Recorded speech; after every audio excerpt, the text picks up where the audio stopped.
Welcome to our channel, where we delve into the fascinating world of near-death experiences. Join us as we share gripping stories of individuals who have ventured to the other side and returned with extraordinary tales to tell. Get ready to be captivated by these awe-inspiring accounts of life beyond our earthly realm. Sit back, relax, and enjoy the enlightening journey ahead. I was in an accident when I was 14 and cut my leg open. I was taken to the hospital by ambulance. When I was hit, I saw my whole life play backward in seconds. It was like watching a movie, but super fast. Every detail of my life played back on that screen. I was thinking of all the people I loved and was sorry for being mean to anyone. If I was, time seemed to slow down, like it almost stopped. I thought I was going to die and asked God how I could die when I don't even have one happy memory. I thought, what a sorry existence and waste of creation to die so unhappily with no happy memory. I was abused as a child and will spare you the details. I was so angry that I didn't have a happy memory. I was abused, unloved, and unwanted. It was a crappy childhood. After getting to the hospital, I was in the waiting room for 4 hours, just bleeding. By the time my father ripped back the curtain and pulled a nurse over, I was covered in blood from head to toe. My kneecap was hanging out, and I needed to get into surgery fast. I had x-rays and from there went into surgery, where I was given gas to put me under. I was afraid something was going to happen while I was under. I remembered my grandfather had woken up during surgery, and they weren't done operating on him yet. It's always stuck with me, even to this day. I sucked in as much gas as I could because I didn't want to awaken during surgery. I thought I would just maybe go to sleep and dream. Well, I never lost consciousness and started freaking out. I was screaming and throwing myself all around. I wasn't moving or yelling out loud. I was saying, I am still awake. The next second, I realized I was on the ceiling, completely calm and peaceful. I wondered why I could see the ceiling so well and so close up. I was weightless and seemed to be almost bouncing from the ceiling to the floor. I heard a super high-pitched noise that was both heard and felt. It was painful to hear, and I wanted to leave the area.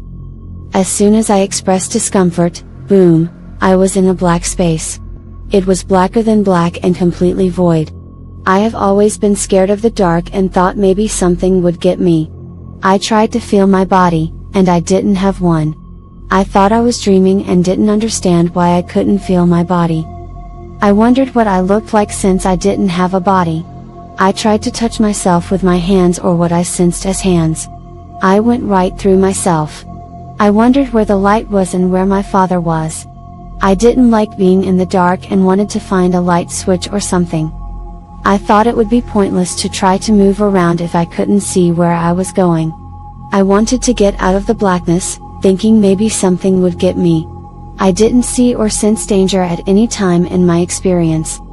As soon as I got uncomfortable and was very concerned about my father and where the light was, I saw a pinprick of light afar. In a flash, the light was coming right at me. I was an abused child and got hit a lot. I was afraid the light was going to hit me in the face. I moved out of the way in fear of being hit. I turned around and saw this magical light, full of color. There were gold, white, and pink, and all the colors together like a diamond. Having all the colors and sparkles, it seemed to be alive and was calling me into it. I put my hand in first and it felt so incredible. One's mind can't express in words the feelings of immense love. I put the rest of what I sensed to be my body into the light, and I was in love. I became one with the light. I was held immediately so close and tight, it felt like someone was hugging me. I was thinking I never wanted to leave the light because I thought the feeling would go away. I never went back into the blackness. I allowed my walls to come down for the first time in my life. I allowed myself to get lost in the experience. I danced in the light and spun around. I was so happy to have felt good for the first time in my life. I wondered what I looked like since I couldn't see or feel myself before. I got a 360-degree view of myself. I looked the same as I always had. I only saw myself from the shoulders up. I thought, Oh well, I look the same. I saw two white lights coming from afar, and they had the shape of people. I thought the medicine was making me not see clearly. I kept trying to blink and blink again to see if it was just me seeing them like this. I never saw detail, they remained white light beings. That is the best way I could describe them. They came to me, and I said I couldn't see you very well and asked if they knew where my father was. They pointed and told me telepathically at the end of the light. I asked if they would come with me because I couldn't see very well. After all, I was in an accident. They agreed, and we cautiously walked the end of the light. I was almost inching my way because I didn't know what was on the other side. At the end of the light, I asked them what was on the other side, and they told me I had to go in to find out. I was afraid that the feeling I was feeling of love and hugs would go away if I entered. I trusted the two white light beings to just go ahead and go in. What felt like a doorway, the light was so bright you couldn't see past it or into it. I mean, the light didn't hurt my eyes at all. I just couldn't see past it to see the other side. When I passed through the doorway, I was now watching myself have this experience. I had 3 different perspectives of myself, as well as a 360-degree view of everything.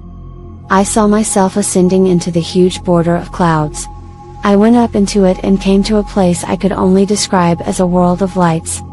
Everything was sparkling and glittery like diamonds. Everything was alive with light and glowing. The trees and every living plant and flower were pristine, there were no dead leaves or twigs from the trees or bushes. Everything was so clean and pristine.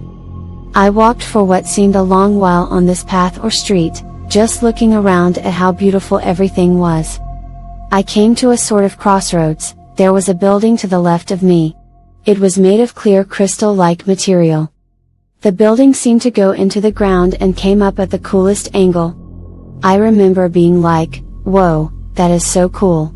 I saw there were 12 clear crystal walls or foundations, you could say. There were names written on them in different colors. They were English names because I could read them. I don't remember the names now, but I do remember saying to myself that I needed to remember this. I stared at it for what seemed like a long while. I could see ahead of me that 2 women were coming in my direction. I was scared to talk to anyone, I didn't know where I was or where I was allowed to go. So, I tried to hide behind a tree so as not to be seen as they approached in my direction. I tried to get as close to the tree as possible and went into it. I was excited about this, I said, oh whoa, I always thought I could do this. I watched as the 2 women passed, as if they couldn't even see me. I just stood in this tree for so long, it seemed I was just happy to be in it. I thought the colors of the inside of the tree looked just like the colors of which I was made. I heard a playful male voice ask me, are you gonna stay in the tree the whole time? I kind of giggled and said, oh no, I didn't think I could go anywhere. The voice said, this is your home, and you can go anywhere you wish. I said, really? He said, yes. I started walking this path street, doing gymnastics. I loved gymnastics ever since I was little, I was doing them perfectly. I have never done anything perfectly. It seemed I had my eyes closed and was just following someone, doing all these gymnastics. I remember walking into what I would call an office or room. The view was so beautiful, it was Earth, stunning as she is in all her beauty. The water was a deep blue, it was incredible. There was a wall or window, floor to ceiling, just like the other material from which the other building was made. It could have even been the same building. I was so busy dancing and doing gymnastics, I didn't pay attention. The space around Earth was just like it is now, black, it was the only time I saw anything dark up there. I was just staring out of this see-through wall onto Earth. I was thinking about everything I had been through up to that point in my life. I was reflecting on the horrible things that I had been through. I always said the same things in my mind over and over, growing up. Why wouldn't God protect me from being abused? Didn't I love Him enough that He might help me, like the people in the Bible? I would ask, why doesn't He stick up for me? I didn't think anyone liked me or loved me in this world. Over and over in my mind, I would ask things like this. This time, when I was thinking of them to myself like I had so many times before, I was getting answers back. It was a male's voice, his voice was soothing, the perfect pitch, and music to my ears. I was going over in my mind what I always had, why won't God protect me? I heard, He will. I said, He will? He said, yes. With each answer, I could feel the weight of worry come off my spirit. Much like the saying, the weight of the world on your shoulders, I asked, why won't God stick up for me? He told me the things I was dealing with were all temporary. I told him I didn't do all those things of which I was being accused, but no one would believe me. He said, I believe you. I said, you do. I can't tell you how great it felt to have someone believe me. I was still staring out onto Earth, it was so close to where I was. I was in awe of the size and colors. I went through the rest of my thoughts, I wish I were beautiful. I heard, you are. I said, I am? He said, yes, you are. I said, oh really? Because when I saw myself in the light, I looked the same. He said, that's not you. I said, really? I was thinking to myself that I've always wanted to be more beautiful than I thought I was. I thought about what he said for a while. I was happy to know that this wasn't the real me. I was just so happy someone thought I was beautiful. I was overflowing with joy with each response. Still, all the while, someone was holding me. I said, I wish I could sing well. He said, you do. I said, really? He said, yes. I said, I wish I was perfect. He said, you are. I said, I am? He said, yes, you are. I thought I must have been doing something wrong to be abused. I thought it was because I was a bad kid. I wasn't, but I said, I didn't think I was perfect because I always got beat. I wanted to be good all the time so no one was mad at me. I seemed to always mess up, and I didn't want God to be mad at me. He said, there is nothing you could do that could ever change the way God feels about you. He said, God loves me. I said, He does? He held me close, holding onto my hands in front of him, close to his chest. He said, yes, I do. We just stared into one another's eyes some more, both of us full of love for one another. I could stare at him forever and never turn my gaze. I asked what was on earth for me if I went back. He told me he had little presents for me strewn across this lifetime for me. He told me about all the animals that he had for me, he told me about how much they loved me. I said, animals can love? He said, yes, of course they can. He showed me my life in the future if I were to go back, played out on the see-through wall that was overlooking the earth. I saw myself happy and laughing so much. I just wanted to be that happy because I was so unhappy while I was on earth with the abuse and growing up being told that I was not going to heaven. I think my spirit was just crushed all the time, I didn't have a happy memory, not even one. I wanted to experience what that girl was that I was watching in front of me. I saw myself getting married, and I was so happy to just be alive. I saw all the people I was going to save and bring to God. I just wanted everyone to feel the way I was feeling. The love was perfect, and it was enough, you didn't want anything else. It was all I wanted and still want. After I saw how many people I was going to help bring to God, I knew I wanted to come back, but I was still scared to come back. I wasn't in a good home, and I was being abused daily. I broke my gaze with Jesus and started to look out onto earth. I wanted him to come with me, I thought he wouldn't come with me if I asked. The thought of him saying no was overwhelming to me. I thought I wasn't good enough and thought he was too beautiful to want to come back with someone like me.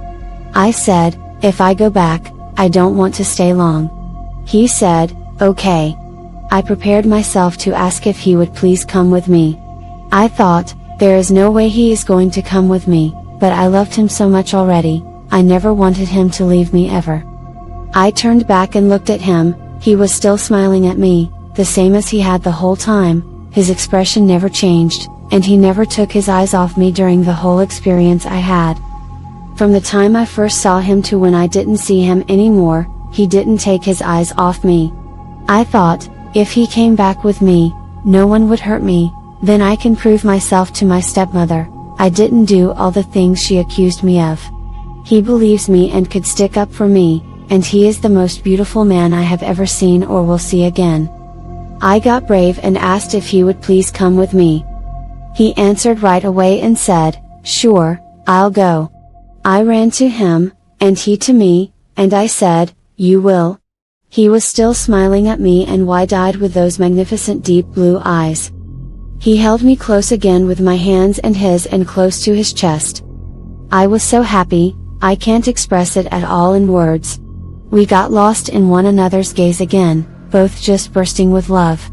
I was over the moon and overflowing with joy, love, excitement, and a feeling of being in love. I still am every time I think about it. Then, this man came into the room from a door behind where we were standing. He was also very beautiful, with the same expression on his face as Jesus. He seemed to be super happy to see me and handed Jesus a scroll. There was a little podium next to Jesus, and he signed something. I looked at the man behind Jesus, and he was just smiling at me so big and loving. The man didn't stay long and left through the same door he had entered. Jesus wanted me to go with him somewhere, and he wanted to show me a few things. I walked with him for what seemed like a very long while. The landscaping was so perfect, and everything was in bloom, it was such a magical place beyond words. I remember walking on this path street, with Jesus, and we came to a house, or part of one, anyway. I could see the side of the house had a body of water. Jesus said it was a reflection pond. I was eager to check it out and went ahead of Jesus to get a better look.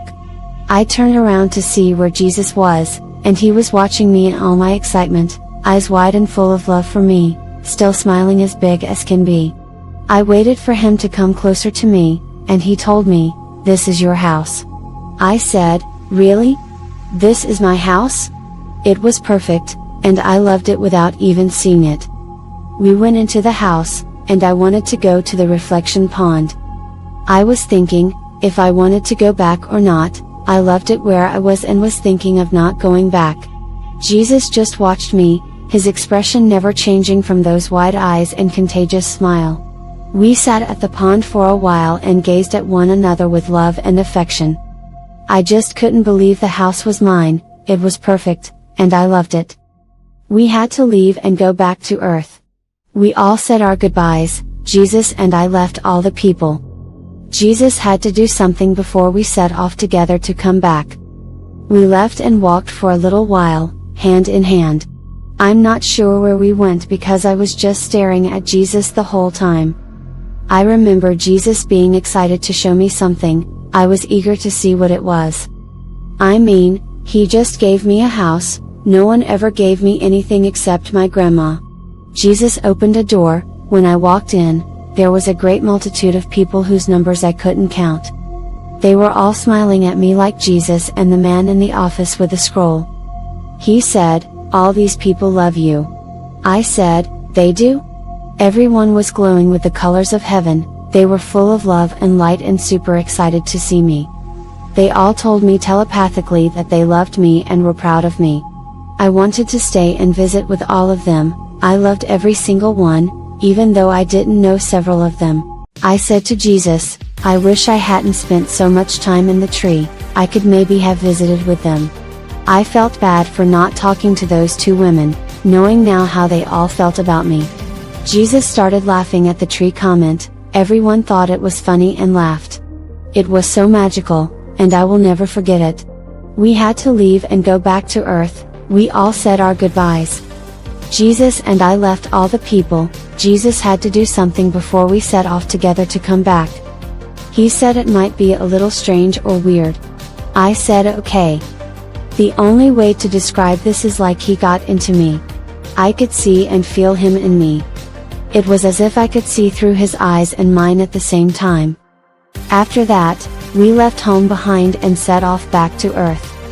I remember it was so fast, and yet I knew we traveled a great distance. I saw a flash of light from behind me, and then we were back in space. I felt like I was ever expanding and knew where everything was and how far the planets were from me. There seemed to be no boundary that I could sense or feel. I was stopped in space above Earth. I wanted to get one last look around before I had to come back to this dirty world and this fleshly body. It felt like I was being held in someone's arms. From the moment I put my hand in the light, I was hugged and held. I was facing forward, sitting almost Indian style, with my hands folded in my lap. I realized I wasn't breathing, but I was still alive. Jesus told me that the body needed to breathe, not you. Then, I noticed a breeze going right through me. It was so pleasant. I wanted to remember it always. I live in Florida, so it's always too hot for me. I have a skin problem that makes it uncomfortable to be hot. The breeze was a perfect temperature. I wish I could have stayed in the breeze forever and just be held by the light and breeze, but I knew I had to go back to my body. I tried to hold my breath, but it was impossible, so I took a deep breath in. The next thing I knew, I woke up in recovery, but I had a breathing tube in. I couldn't talk because of the tube, and it hurt to try. I wanted to let them know that I was awake and could hear them talking about the surgery. It was interesting to hear. After a little while, I went back to sleep. I woke up the next day and was very upset because I was alive. I didn't want to be alive, I wanted to be back with the light. My father came in to see me, and I asked him what happened. He told me they had to cut into my neck to put me on life support. I asked him why I was still here, and he said, "I don't know." I went back to sleep. I was in the hospital for a week before they took the tube out and let me talk. I was so happy to finally be able to talk. My whole family was in the room with me. I told them about my experience. They looked at me like I was crazy and didn't want to hear about it. They told me to go back to sleep because of the anesthesia. The nurse came in later and asked what I had told them. They were right, the anesthesia hadn't worn off yet. I told her about my experience, and she smiled and said, "You had a near-death experience." I said, "I did?" She said, "Yes." I said, "What is that?" She explained it to me, and I asked, "Am I crazy?" She laughed and said, "No, you're not crazy." I was so happy someone knew what I was talking about and thought I wasn't crazy. I left the hospital after a week and went home. A few weeks later, my dad asked if I wanted to go to church, and I said, "Sure." I found God again after being mad at Him for so long. I was saved, baptized, and joined the church. I have a few health problems due to my accident, but I am okay with it. I have a place to be with when I die, a place to go where I am loved. I know there is life after death and no reason to be scared. Heaven is so beautiful, and everyone is so full of love. We all love and care about each other, just like God wants us to do. I have 2 children now, and when it's my time to go, I know I'll be with God again. This time, it will be on my terms, not from an accident. I'm not saying it was my time, but God said He wanted to take me to show me something. He came and got me, and He had the right to take me back with Him or not. I was in the right place at the right time. If my experience helps just one person, it was all worth it. I hope you enjoy reading about my experience as much as I loved having it. Thank you for letting me share it with you. Thank you for joining us on this extraordinary journey of near-death experiences. We hope these profound accounts have sparked wonder and contemplation in your hearts. If you've enjoyed these stories, don't forget to show your support by hitting the like button and subscribing to our channel. Stay tuned for more enlightening content in the future. Until then, may you find peace and inspiration in the mysteries of life and beyond.